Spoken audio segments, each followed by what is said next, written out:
Kambi reru mar Kenya Railways oyango ni gimedo geche okolo maringo e route ma Nairobi Nanyuki koda mano ma Nairobi nyaka Kisumu. Ganda ikore ne nyasi mar sikuku ka koro chenro mag wuoth bende koro iko e yo makare. Kaluwore gi jatatije mar kambi reru mar Kenya Railways Philip Mainga ne olero ni giseketo kenge mag neno ni oganda oyudo thuolo manyangafu mar wuotho. Jopiny chano wuodhe mag dhi dala e kinde ma pek mar ngima e uchumi masani okwako bombe kod thoth udi duto. Kambi reru bende yango ni nengo wuoth ni piny ka ipimo gi kit wuodhe mamoko.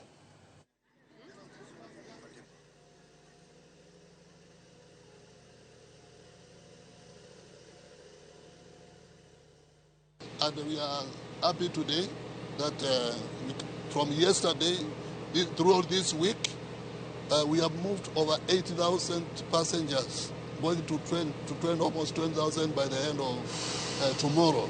So mine was to come and commend our passengers and request we also enjoy and travel safely in our roads and also in our trains.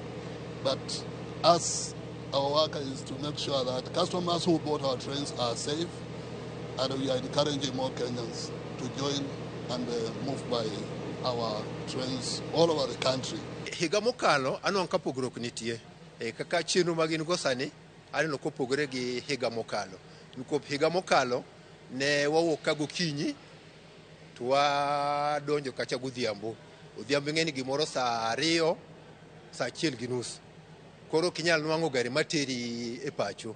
Koro ne chuno ni wanyalo yweyo Kisumu nyaka kendo gokinyi eka koro achaka adhi dala.